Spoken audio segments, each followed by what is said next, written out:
We have Robert in Minnesota. Why do we need a reason to believe in God? Why isn't belief in and of itself sufficient? Robert, I'm going to cut to the chase on this one. You say, why isn't belief in and of itself sufficient? I assume you mean, why isn't belief in and of God, a God, sufficient? Sufficient for what? So sufficient for their own purposes. So sufficient for whose purposes? What purposes? For the believer's purposes. So most individuals do not come to faith through rationality or reasoning, whether theistic or atheistic. Most individuals are either raised a certain way, they have an experience, and being raised or having an experience is not a rational endeavor necessarily. So I tend to agree with that. Maybe I see Jim nodding as well. Maybe you're an exception to that. Yeah, so it sounds like you guys are in agreement with that, but maybe you guys are an exception to that. But what I don't understand is the necessity of insisting other people have a rational backbone to their belief. Oh, it's really easy. So, yeah, that's an easy thing to question. First of all, religion brings up tribalism. Second, look at what's happening in the United States right now and realize that everything that's happening is an extension of a belief in God and a belief in the Bible, and starts from there and gets worse, right? And that's a problem for everything. And the tribalism involved is a problem. So we should believe in as many true things as possible and as few false things as possible, because otherwise we just can't make good decisions. Does that make sense? So I mean that last part certainly makes sense, but that's more of an individual choice. What are we talking about if not individual choices?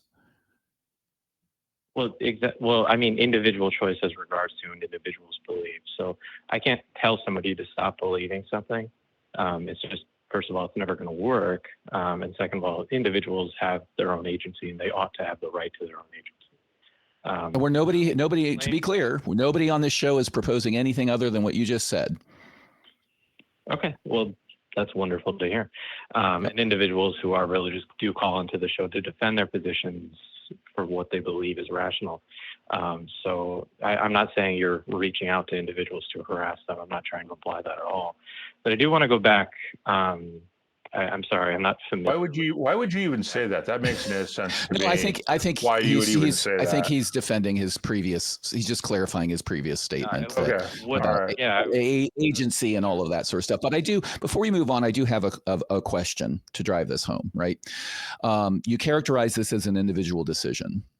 Are you aware that Idaho has a law that says if you kill your kid because of your faith, it is not manslaughter or murder?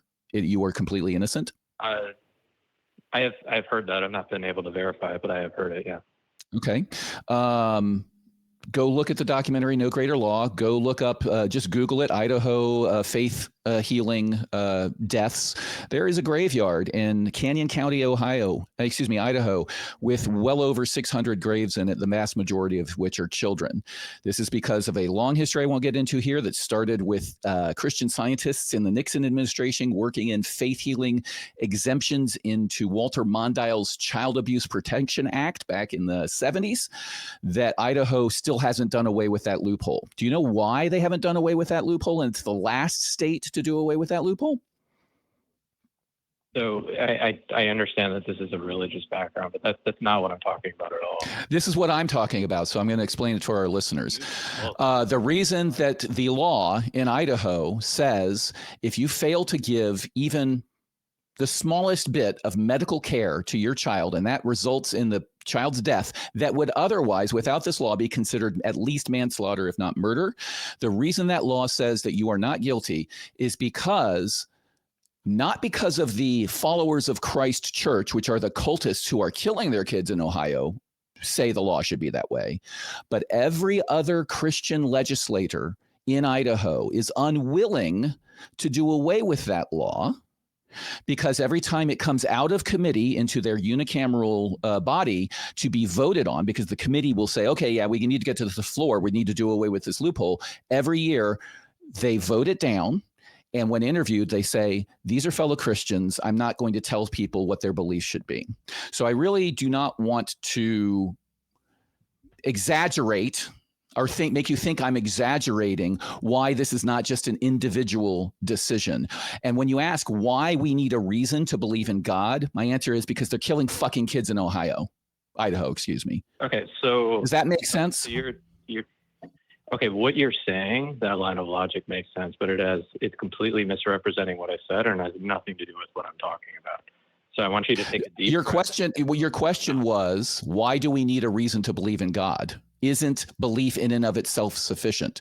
The reason you need to have a belief in God is exactly what Jim said. It's the same reason you need to have a firm methodology for whether or not there's a car coming when you cross the street, or whether there's a fucking tiger in the tall grass when you decide to go into the tall grass. Because if you act on erroneous information, you can hurt yourselves and those you love. That's why you need a reason to believe in anything, much less something as important as these claims about God.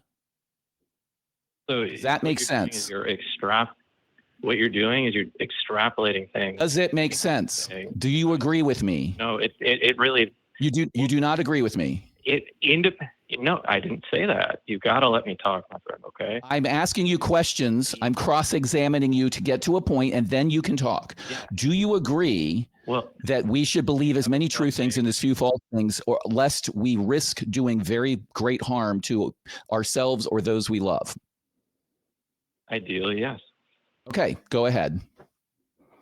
Okay, so again, I am not talking about individuals who are acting out their belief onto other people. There are plenty of Christians, Muslims, and let me finish. I heard you take a breath. Let me finish.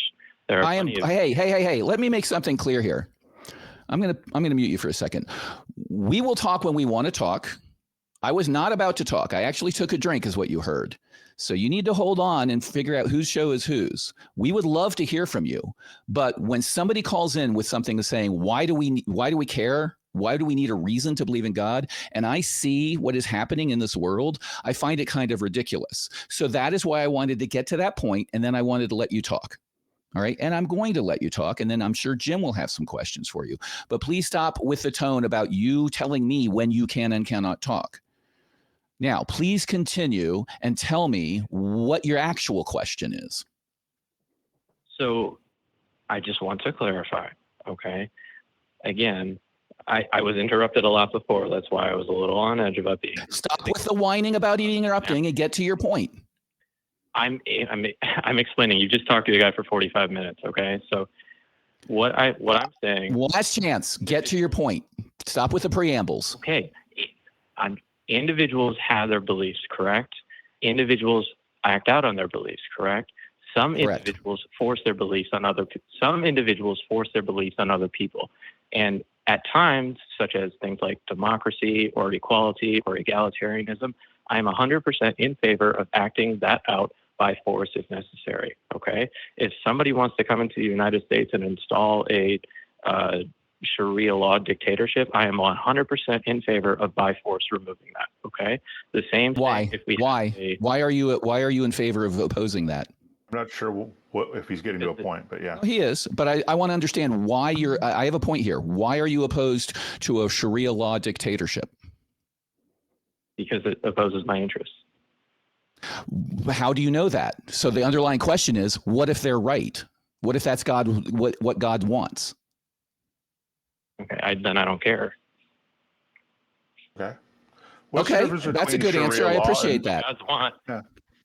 What's the difference between Sharia law and Leviticus? I'm sorry? What's the difference between Sharia law and Leviticus? Academically, they're quite different. In practice, they would probably function somewhat similar. Sharia law tends to be a little bit more lenient, believe it or not. So you agree that our beliefs inform our actions, and bad beliefs can inform bad actions.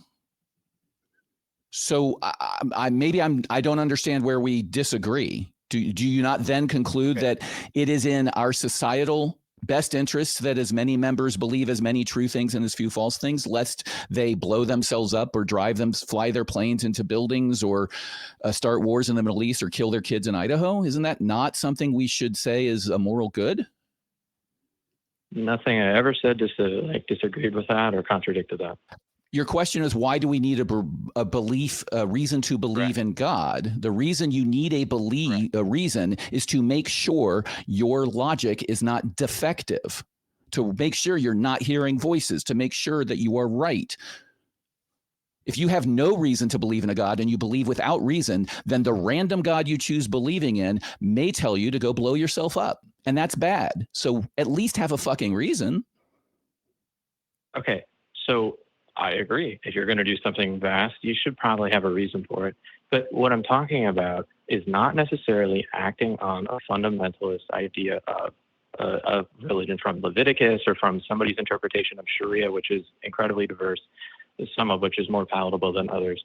However, what I am talking about is, let's say an individual is a deist. Okay, they're an individual who believes in a God, but this God doesn't interact with the world. Okay, this God might have created the universe, might just have existed with the universe, might be a function of the universe. We don't really know. Okay, there are plenty of Christians, first of all, that pretty much live out this idea of God. So they might go to church occasionally. They'll say they believe in God. They'll say they believe Jesus Christ died for their sins. There's plenty of Muslims that will pray 5 times a day, that will refrain from pork, and all of these things. Just to cut you off on all this long, just to cut you off on this long list of stuff that I don't think really does anything. What you're saying is that it is sometimes okay to believe in things without evidence. That's what it sounds like to me you're saying. I don't think anybody disagrees with that. I mean, I do. Morally wrong. I do. Believing. I do. I do. I believe that believing in things without good evidence leads to bad actions. Actions have consequences. Bad actions mostly have bad consequences. And I'll add the word. I'll modify it by saying sufficient evidence rather than good or bad, because that's very binary. It's just shorthand that people use. But sufficient sort of means you need to allocate your skepticism or your demand for evidence to the claim being made and the potential consequences. If you tell me you had a tuna fish sandwich for lunch, I'll probably believe you, because I know what tuna is. I know that people make sandwiches. I know what lunch is, and I know that people eat tuna fish sandwiches at lunch. And the potential consequences for me accepting that is true is very low. If you tell me that you had a tuna fish sandwich for lunch while you're on a flying saucer talking to God, we're gonna have a different conversation.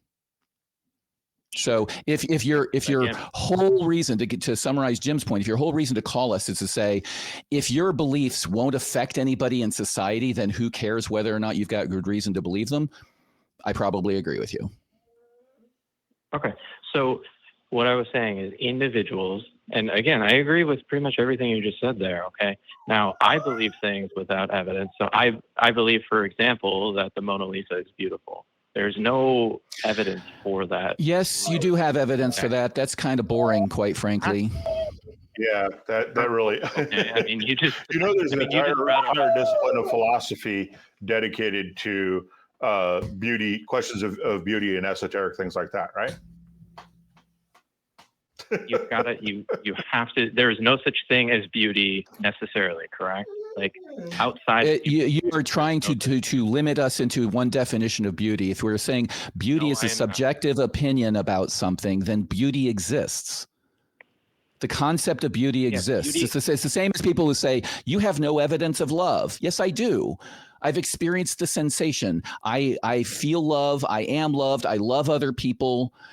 Just because it's a concept, it doesn't mean you can't have evidence for it. And your sensations that you associate with things that you find pleasing because of the way they appear or sound or whatever, that's evidence that it is beautiful within the common definition of beauty. So try something else other than that, right? Okay, that is no different than somebody saying I have a spiritual experience because of how it makes me feel. Okay. I agree 100%. Well, we don't disagree on that. People will use spiritual to mean that. I think when you ask them what spiritual means, they get very, very, very different answers from a lot of people around the world. But people will definitely go into a concert and have feelings and say, I had a spiritual experience. But you know what? Unless that spiritual experience leads them to believe that they need to kill their kids or blow up buildings or not take vaccines, I don't really give a shit. I have great feelings too when I go to concerts or hear good poetry or watch some of the best movies I've ever seen. I don't call them spiritual, but I'm emotional. They're meaningful to me. They make me want to keep living because it's pleasure in my life. So what's your overall point? What argument are you trying to make? So if you would step back and listen to what I'm saying, I think you would understand it a little bit better. Okay. That's the last warning of the pontificating, dude. Just tell us, what is the argument you're trying to make? I am not pontificating. You are not arguing in good faith. It sure sounds like We're interrupting me constantly. You are not arguing. All right. I'm going to interrupt him one more time. Bye-bye. The final interruption.